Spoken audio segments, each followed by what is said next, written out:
Halo semuanya, sebelum nonton video ini, kenalan dulu yuk sama kita. Nah, ini temanku. Namanya M. Aska Felandri. Ini 603-24052.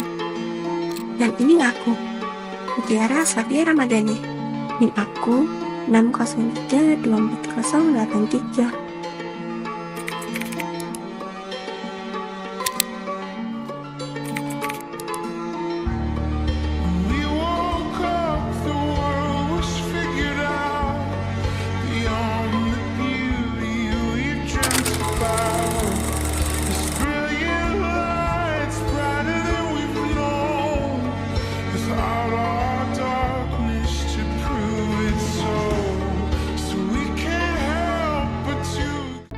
Halo semuanya, jadi kali ini kita ada di kelenteng Poantian, salah satu kelenteng tertua dan yang paling bersejarah di kota Pekalongan ini.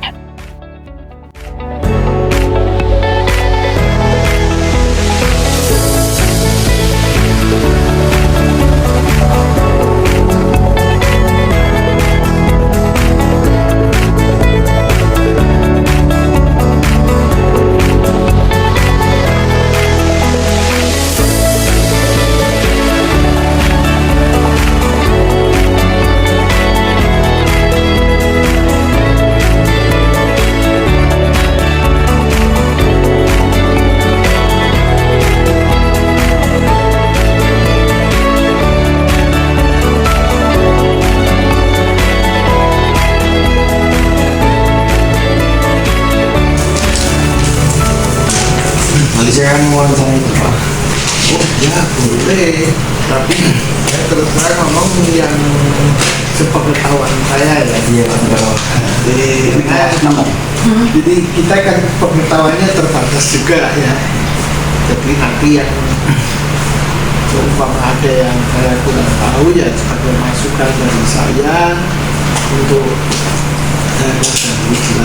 Iya. saling tukar pikir. Itu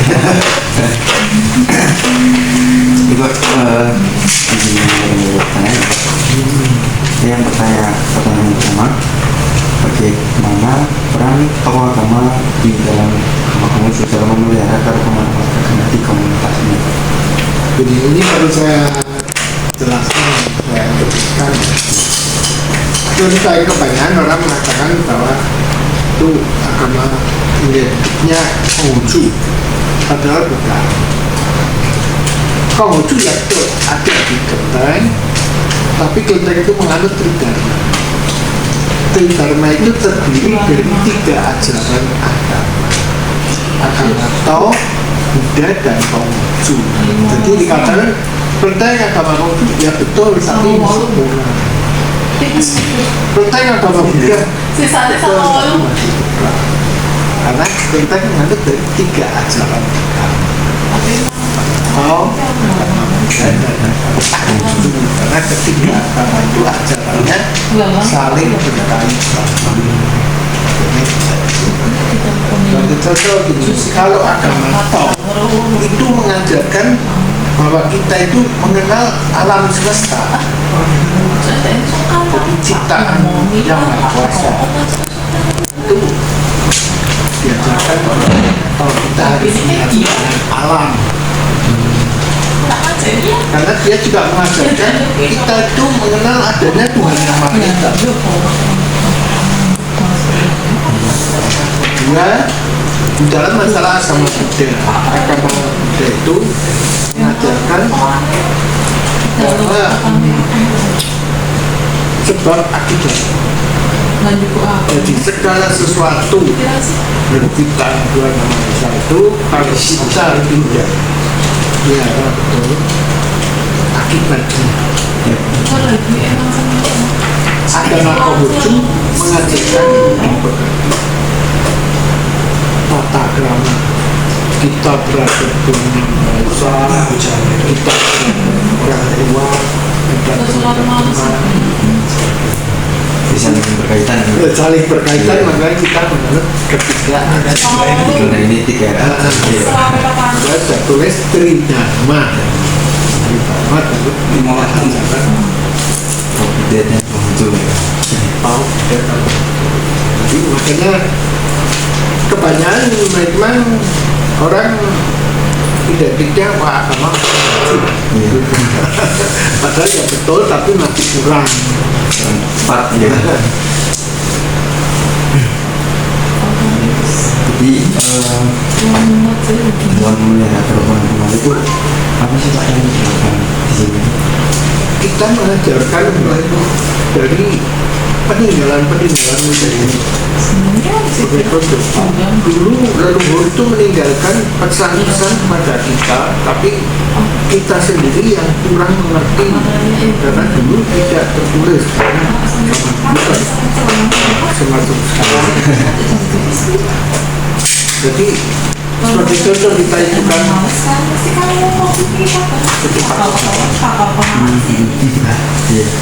ketupat utara. Kenapa ketupat itu dibuat seperti ada filosofinya sebetulnya. Kalau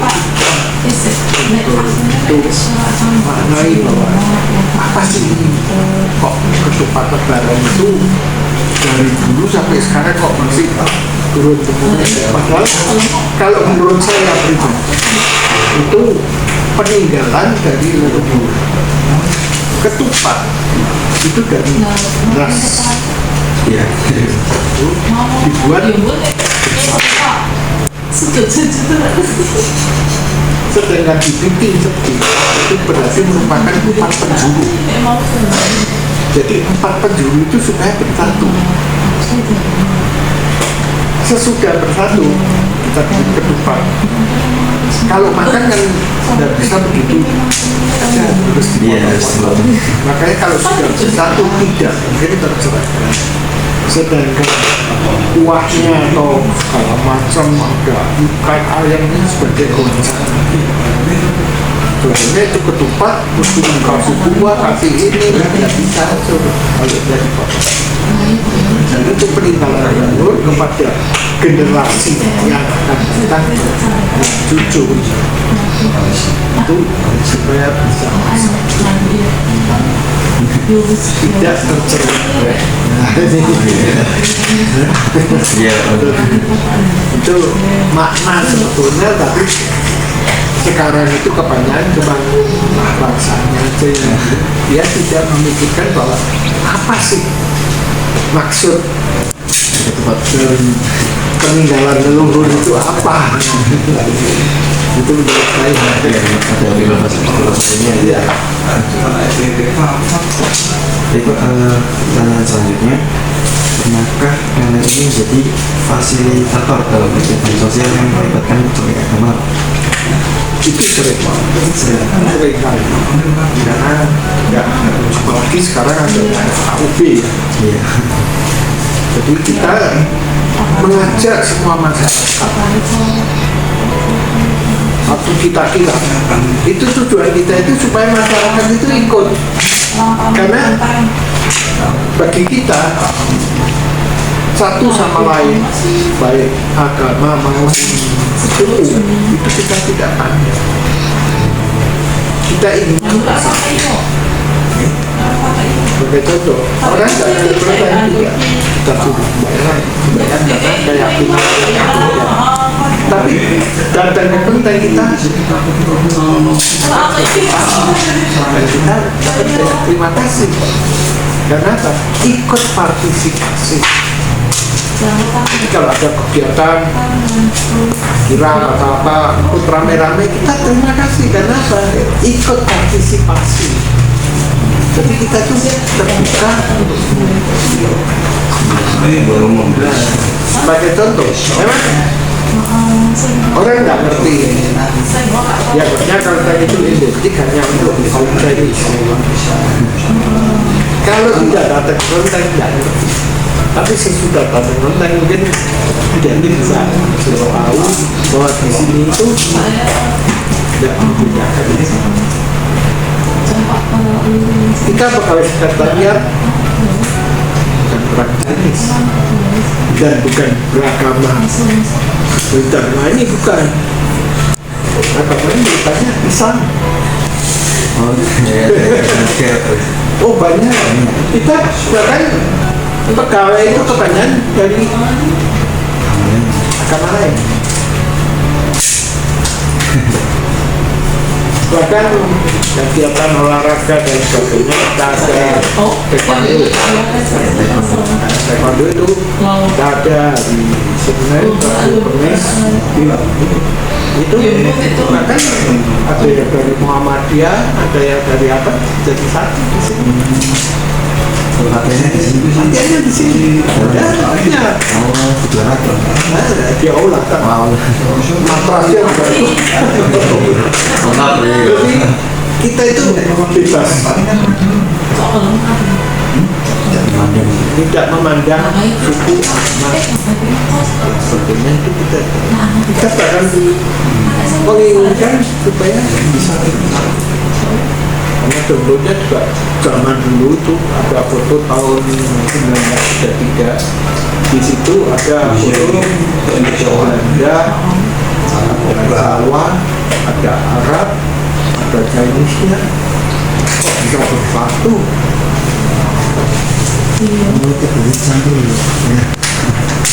Karena orang datang ke sini tidak suruh sembahyang,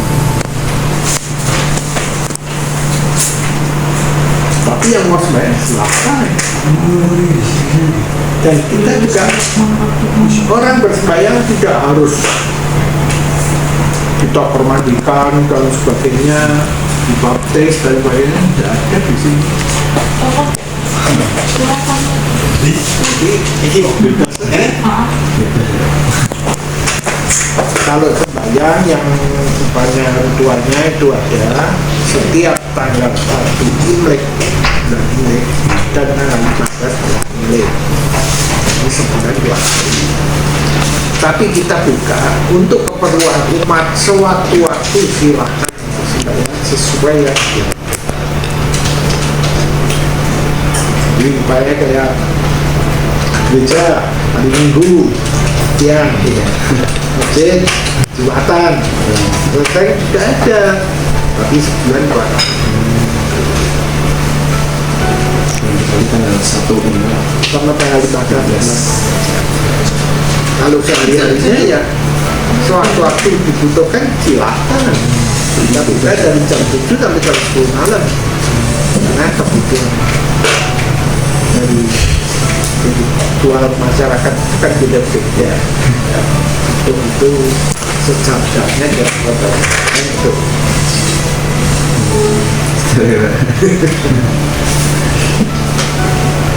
Jadi terbuka untuk semua kalau Terbuka yang mau sembahyang, bukan kita harus karena harus sembahyang, bukan. terbuka semua.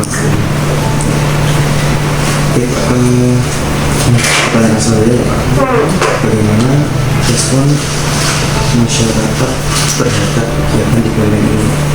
Ya masyarakat dalam kelenteng ini ya waktu ini ya cukup bagus juga. Namanya ya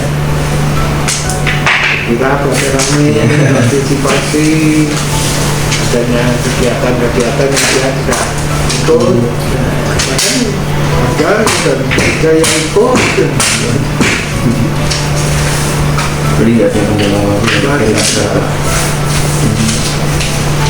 Coba sebenarnya apa bentuk kontribusi konten dalam pembangunan moral masyarakat di masa kami?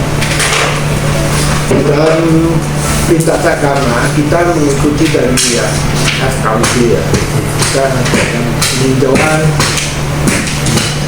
gereja, pondok pesantren, dan kunjungan-kunjungan itu. Jadi kita tidak untuk mendapat satu masukan, sehingga dalam kita mengelola pada masyarakat itu supaya mereka itu mengerti di dalam masalah kelenteng dan sebagainya, dan kita pun belajar saling tunjang menunjang. Tentunya kita setiap tahun setiap bulan itu kita adakan pembagian beras kepada masyarakat, kepada panti asuhan, bangun tempat jumbo, kita masyarakat ya itu kan kita tapi kepada kita kirim. Bulan puasa rame-rame takjil ya kita bagi takjil kan. Jadi kita itu menginginkan satu kesatuan. Bagaimana kalau kita itu tidak satu? Satu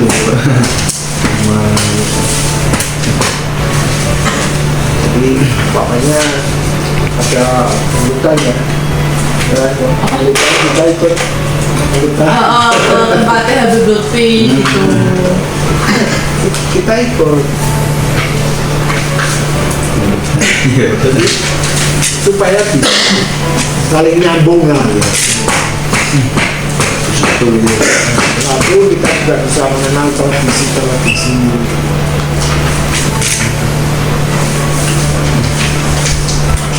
Jadi Pak, selanjutnya menurut Bapak, kenapa penting bagi mahasiswa untuk memahami materi pelajaran moderasi beragama sejak ini? Itu kalau menurut pendapat saya pribadi itu penting sekali. Karena kalau kita tidak ada pengikat, kan agama itu sebagai pengikat bahwa kita itu tahu bagaimana kita mengekang nafsu, bagaimana kita ngerti pasal moral dan sebagainya. Kalau dari dini tidak diajarkan dalam masalah agama, bagaimana nanti orang kan orang kalau beragama kan pasti punya rasa takut segala sesuatu apa yang menyimpang yang diajarkan itu kan punya rasa takut. Tapi kalau orang tidak beragama jadinya lihat. Nah itu makanya baik waktu sekarang itu diajarkan betul-betul dalam masalah agama sehingga orang itu punya satu ikatan. Jadi tidak asal lepas kendali dari yang itu. Itulah. Bapak, apa pesan Bapak bagi generasi muda, khususnya siswa muslim dalam menjalani hidup berdampingan dengan pemahaman? Ya kalau menurut pesan saya, baik-baiklah bersatu di dalam masalah agama betul-betul ditanamkan apa yang dilarang oleh agama itu lainnya juga jangan dilanggar. Itu dari semua agama kan supaya apa yang diajarkan manusia itu supaya bisa menjadi baik, tidak lepas kendali.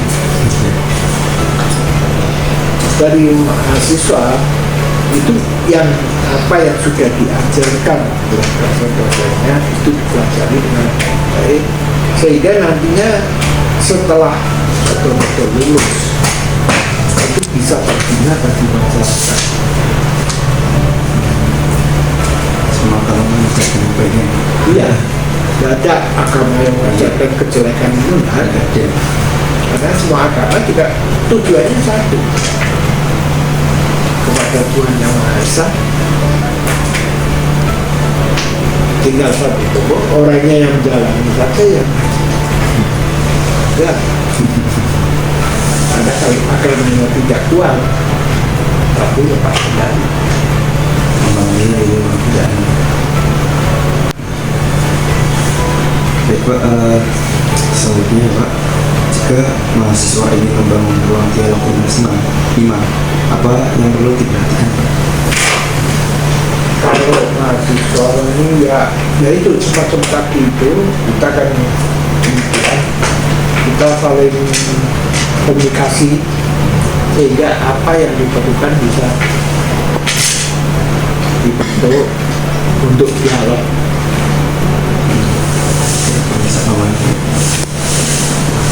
Saling tukar pengertian sehingga semua itu bisa baik kalau bisa saling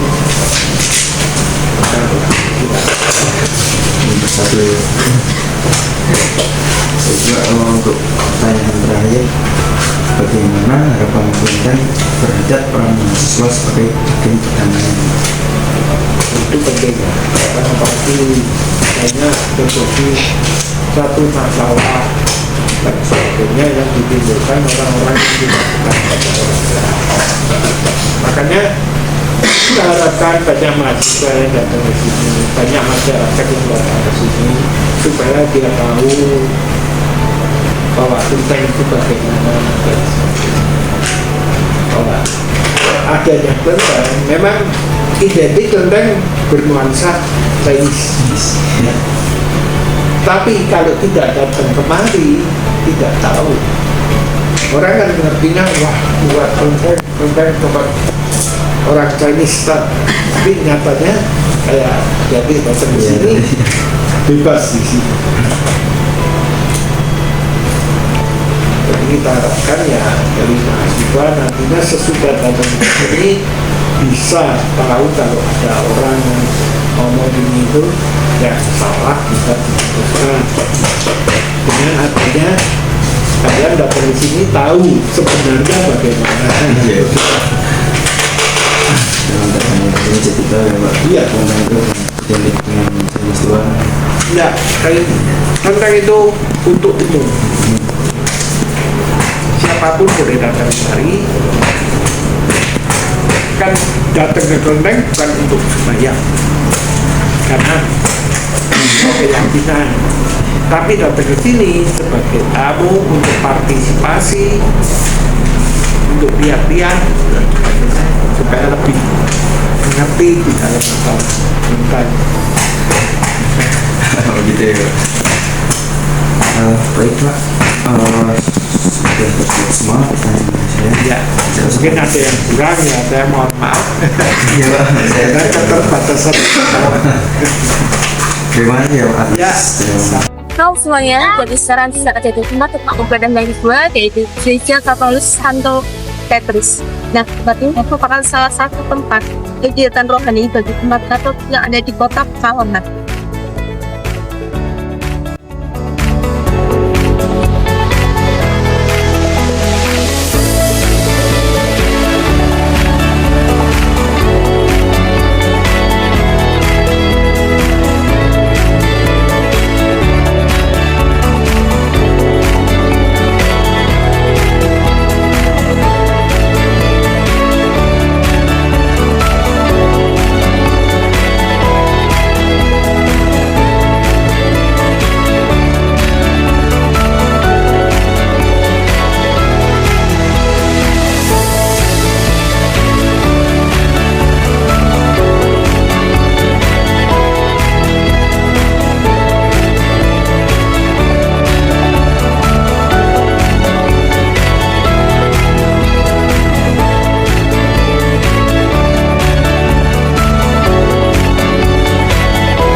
Ini mewawancara Bapak tentang bagaimana moderasi di gereja ini.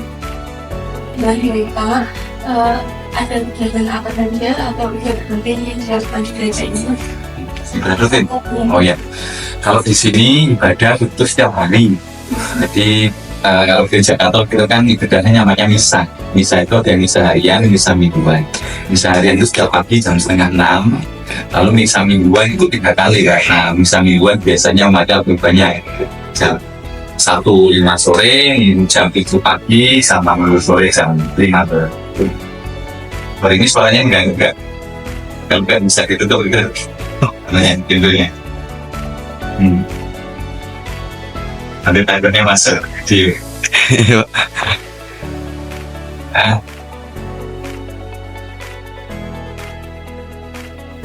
Oke, ya. Itu yang sih, yang rutin ya. Terus prosesnya apa sih?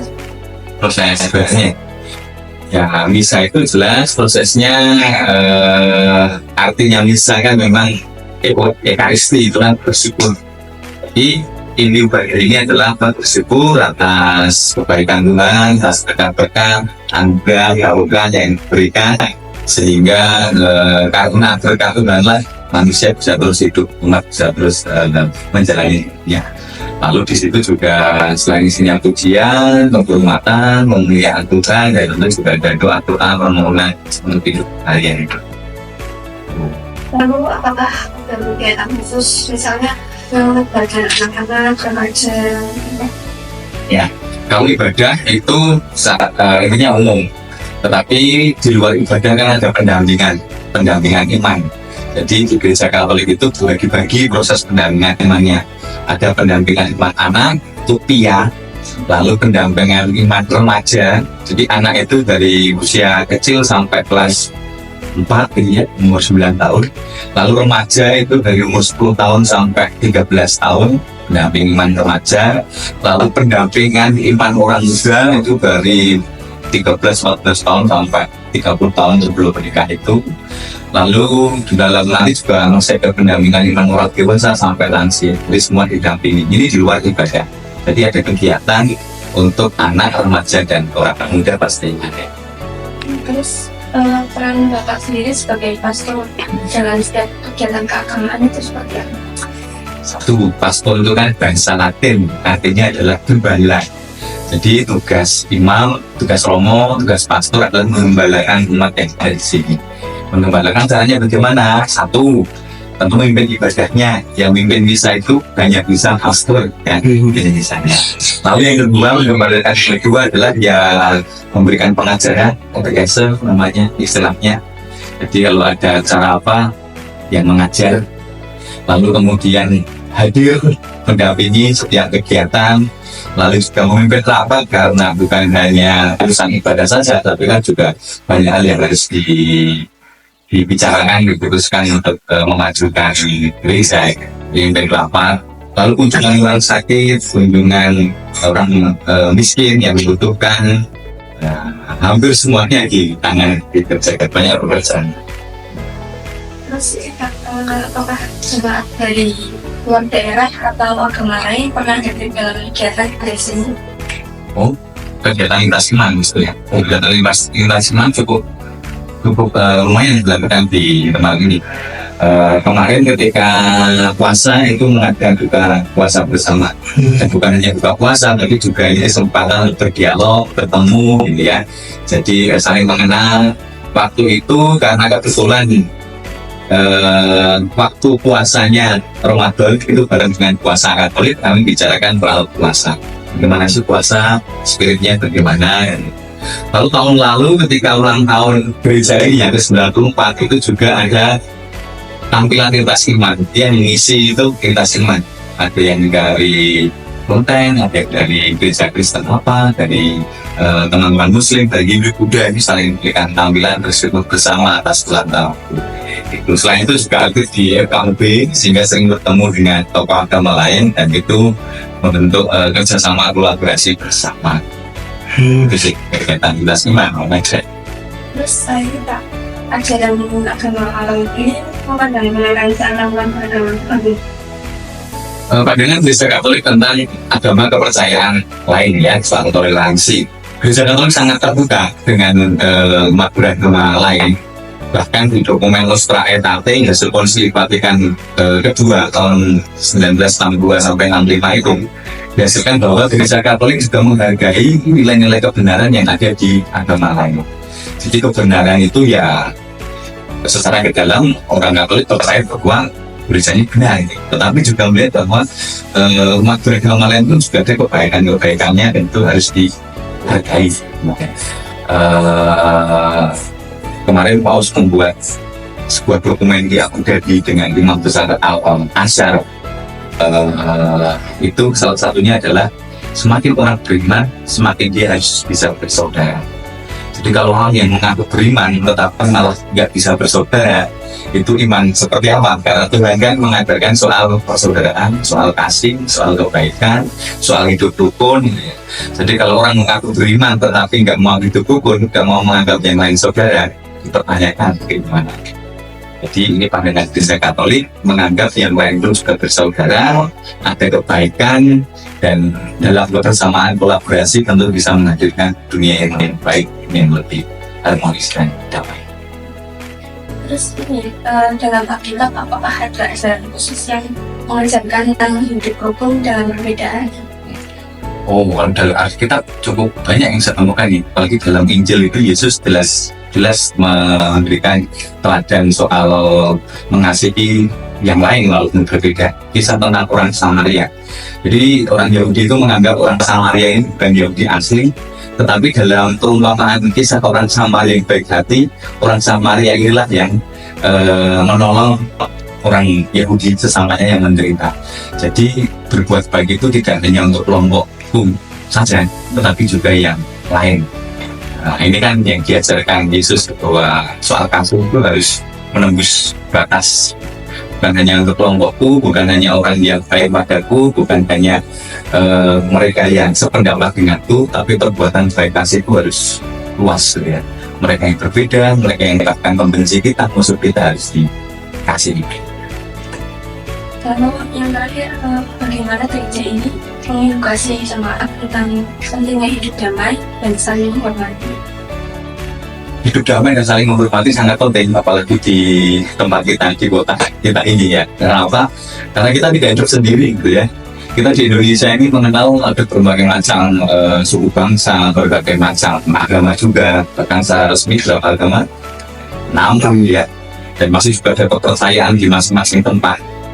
Ya, kita masih akan tetap bisa bersatu kalau bersaudara. Kalau kemudian bisa saling menghargai, bisa toleransi, bisa menerima satu sama lain. Apalagi teman-teman ini belajar soal moderasi beragama. Moderasi itu adalah proses bagaimana kita bisa terbuka dengan yang lain, menerima yang lain, tidak hanya memikirkan soal bedanya apa, beda tempat ibadah, beda cara berdoa, beda soal teologi dan sebagainya, tidak. Tetapi bagaimana dengan kekayaan masing-masing bisa bekerja sama untuk satu mempertahankan kesatuan negara kita. Lalu yang kedua bisa hidup rukun dan damai. Kerukunan dan kedamaian akan terjadi kalau seseorang bisa saling menerima satu sama lain, bahkan menerima perbedaan yang ada di sana. Oke, mungkin sama-sama. Jadi sekarang kita ada gereja di sini. Jadi salah satu memberikan kuat yang penting.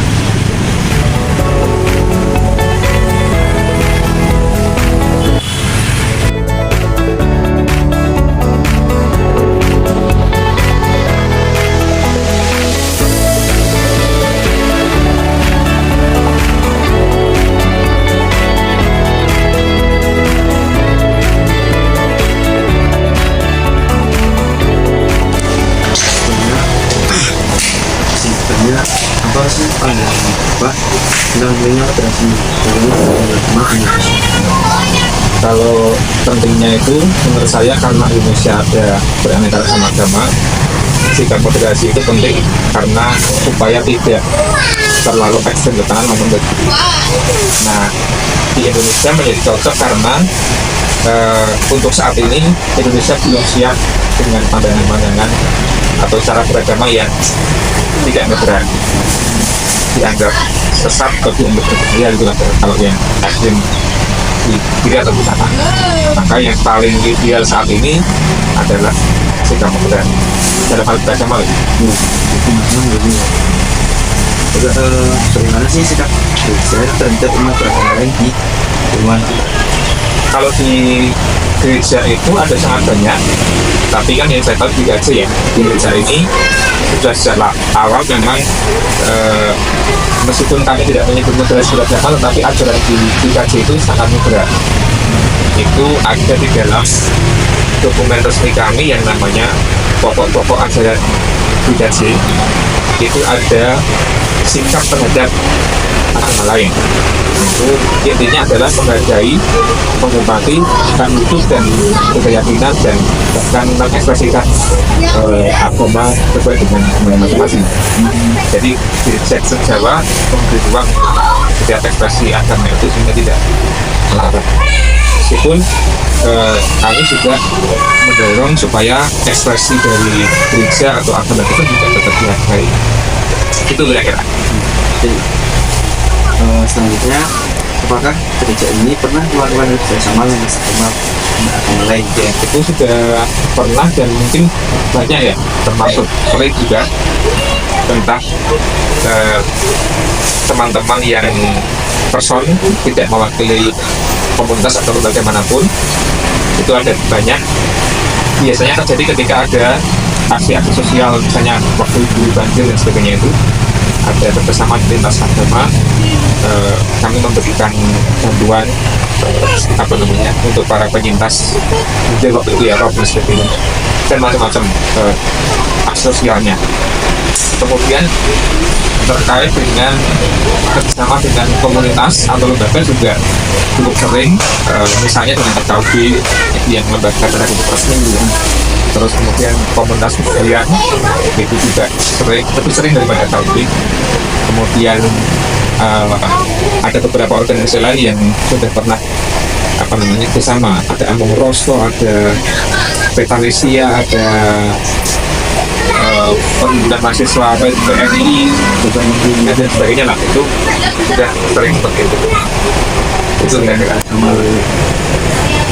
Menurut apa tantangan utama dalam mengatasi antar umat berumat di masyarakat? Menurut saya tantangan paling besar justru dari internal masing-masing agama yang tidak bergerak. Karena di semua agama, setahu saya, itu ada pemuka agama atau tokoh yang mengajukan untuk juga eksklusif. Itu yang pertama. Yang kedua, tantangannya menurut saya adalah ketika gerakan ini sebatas formalitas atau bahkan pura-pura atau tidak sungguh gitu ya. Jadi misalnya saya diam itu ekstrim, misalnya ekstrim kanan ya, menganggap mas atau mbak itu misalnya sesat atau apalah istilahnya. Tapi saya pura-pura kanan aja, itu kan kayaknya moderat, tapi diam-diam saya dalam hati itu orang-orang itu lebih rendah dari saya dan sebagainya, hanya kami yang paling hebat dan sebagainya. Itu kan menurut saya juga tidak fair, dan kayaknya yang sikap seperti itu juga banyak juga. Nah, saya harap gerakan moderasi beragama itu bukan hanya pura-pura atau hanya tampil di luar, tapi memang sungguh-sungguh saling menghargai.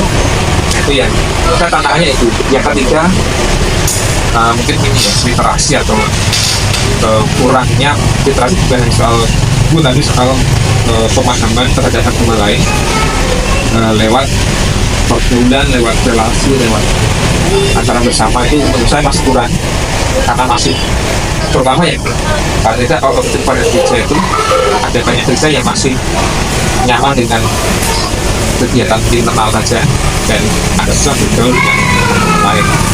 Itu tantangan yang saya dari sisi gereja yang ketiga. Itu kira-kira. Setelah dengan di faktor internal ya. Ya, betul. Coba saja bagaimana dengan jemaat dengan masyarakat non Kristen di sekitar gereja Kristen Jawa. Kalau sekitar sini justru sangat jarang jemaat. Tapi kan jemaatnya tersebar di beberapa tempat di kampung-kampung, perumahan-perumahan, dan rata-rata mereka punya relasi yang baik di masyarakat. Komunikasi nggak masalah lah. Justru konon karena ini ya gereja itu Jawa, banyak orang Jawa, sehingga meskipun beda agama tapi sama-sama Jawa itu kemudian penerimaan masyarakat juga diperlakukan. Sehingga sangat jarang saya mendengar ada warga gereja yang mengalami persoalan di masyarakat. Ada satu dua tapi itu bisa diatasi komunikasikan. Jalannya saya jadi gampang diterima gitu. Mungkin Sasam juga itu ada keuntungan untuk menjadi Jawa di Pekalongan dengan demikian. Terus selanjutnya apakah momen ketika gereja menjadi tempat berdialog atau berdamai dalam konflik sosial? Kalau di desa ini belum pernah. Kalau konflik sosial kemudian di tempat dialog belum pernah. Karena biasanya ada pemerintah ya forum-forum yang biasa itu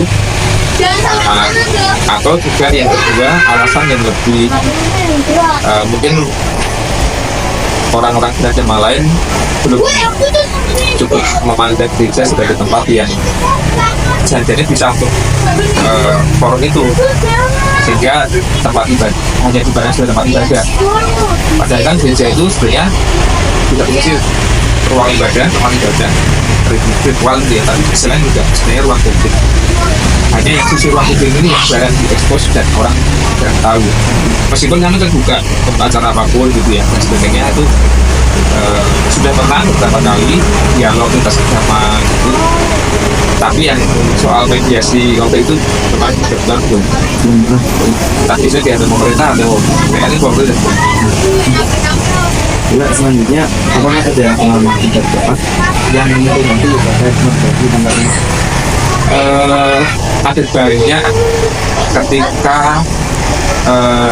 banyak teman yang lintas agama yang datang ke gereja ini atau datang ke rumah gitu ya, menunjukkan hubungan atau persahabatan.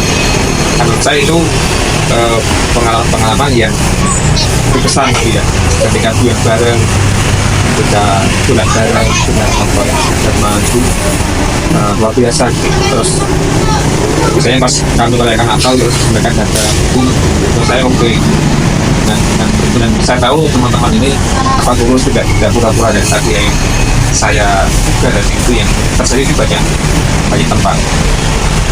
Toleransi itu kalau Dan kalau masuk gereja gitu lah. ada Itu